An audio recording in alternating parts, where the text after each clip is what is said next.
exclusive behind-the-scenes footage of the rally. Oh, wow. Oh, wow. 1, 2, 3, 4, 5, 6 Oh, wow. F-18s, 4 F-35s.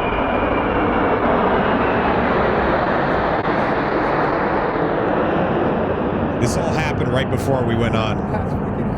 That's epic as shit. Wow.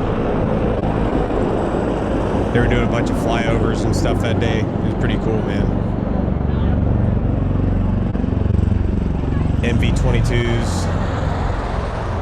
They were going hard right before we went on. They finished the demo. And we were all just standing around getting ready to go on. I got mic'd up before I went out there so I could record it.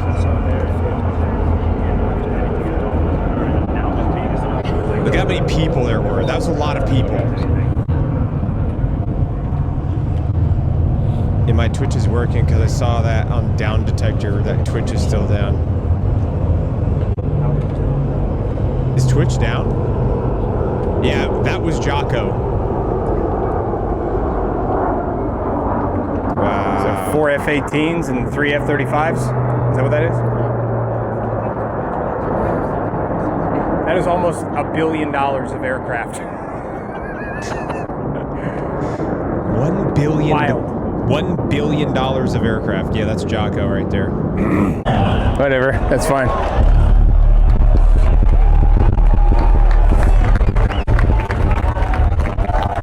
Few residual. Yeah, so just for clarification, when I went on, like my microphone was so far from the hub for the microphone that it like started breaking up really bad. Which is just as well. Because you couldn't have heard anything anyway.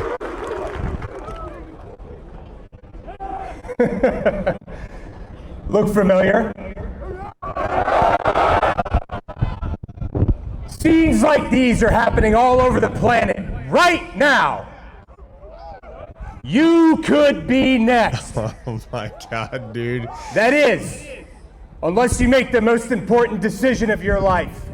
This is from the other day. Prove to yourself that you have the strength Saturday. and the courage to be free. This is from Saturday. Join the Marines. That's me. That's literally, it's literally me. Oh, man.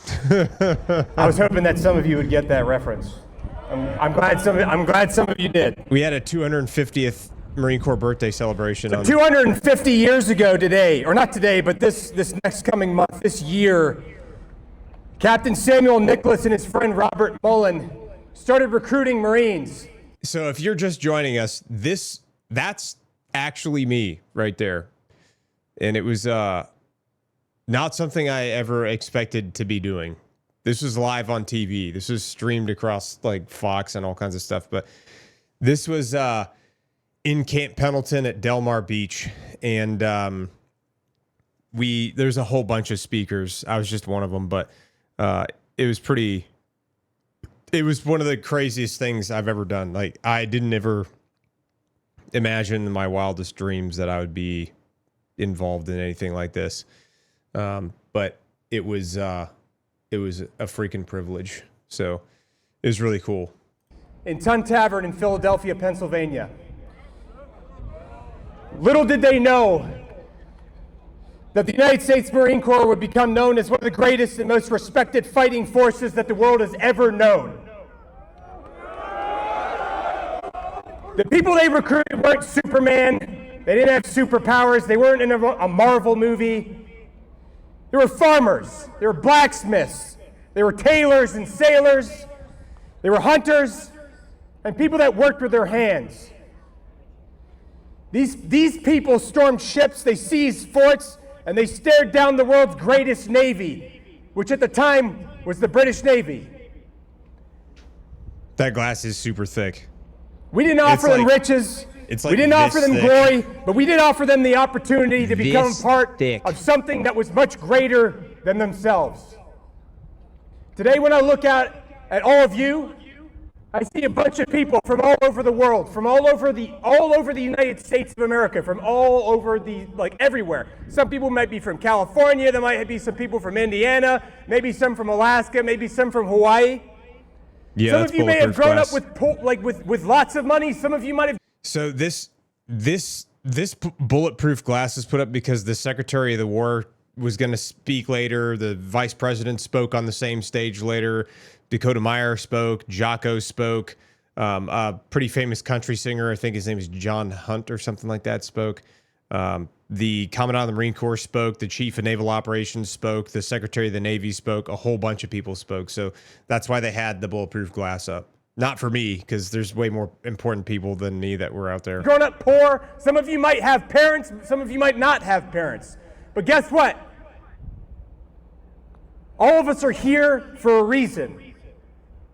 We are a family. That's what brought us together. One of the greatest parts about this organization is that we don't care who you are, what you look like, where you're from, what your experience level is, but you are welcome here if you can earn it. And believe you me, you have to earn it. Just like what Sergeant Dakota Meyer said, it's not given. You have to work hard for it. And anything valuable that I found in my life that I've earned was something I had to work very hard for. And that's just been my personal experience. Now, like I said, when I look out on all of you, I see my brothers and my sisters. You are all family to me. And as far as I'm concerned, we bleed the same blood. We're from the same timeline. We're from the same DNA line as far as I'm concerned.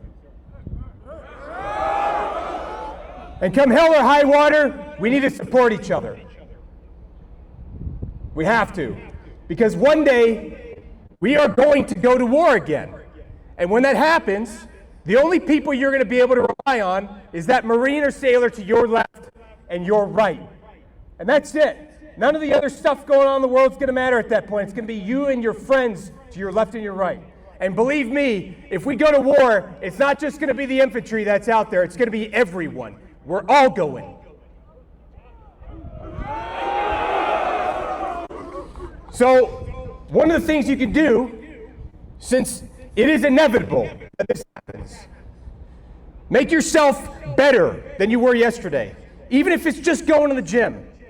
Make yourself tougher. Make yourself more resilient. Make yourself smarter. Study. Read. Mudrock. Look things up. Be situationally aware about things that are happening in the world around you. Because believe it or not, that will affect you directly. Things that happen on the other side of the planet can impact where you deploy.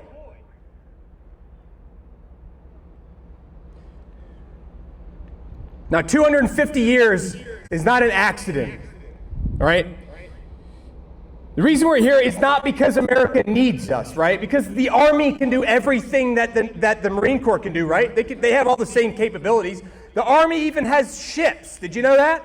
I didn't know that for the longest time. I didn't realize the Army had ships, but they do. But the reason we exist is not because America needs us, it's because they want us. Palmetto paratrooper. That's right, man. I don't know if you guys 100%. noticed, but recently, the other day, when Secretary Hegseth was speaking to all of the generals of the entire United States military, one of the things he was talking about was instituting a new fitness test for all of the other branches. I don't know if you guys remember that?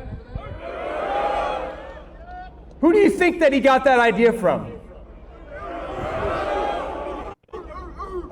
I'm just saying, we've been running 2 fitness tests for a long time, have we not? We run a combat fitness test and we run a physical fitness test every year, do we not? You hear a lot of people talking about standards. Well, we set that standard. At least in my mind, the way I perceive that is that we set a standard that other people saw and they're like, you know what, I really like that. Maybe we should try that with other people too. How's it going? Obviously, it's been impactful, it's been effective with the Marine Corps. I bet it could work with other branches too. Let's try it out. You know how the best way you can affect change is? The best way you can affect change or influence people is by setting the example. If you want to impress upon other people to be physically fit yourself. If you want to impress upon other people to go shooting and get out and learn stuff about the country they live in, do it yourself too.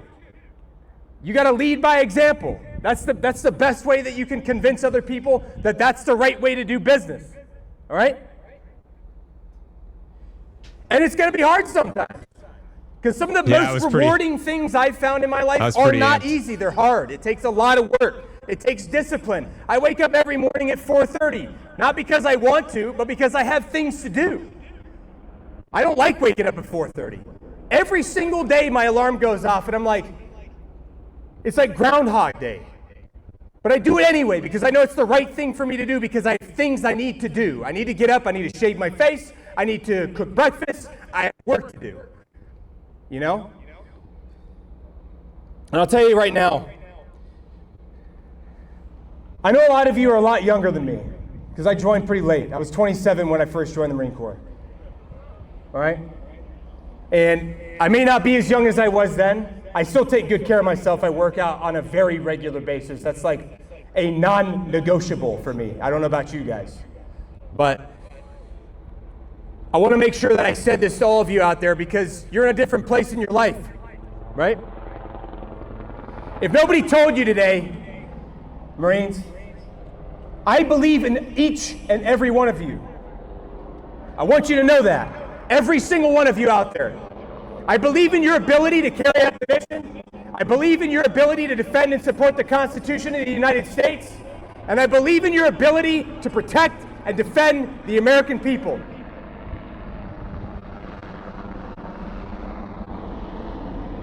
I'm not going to see any of you next month probably because it's November and I can't be here at that point. So because I'm not going to be here in November, I want to wish you all a happy birthday and Semper Fidelis.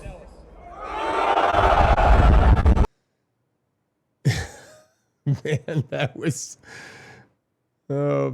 crazy. Insane, man.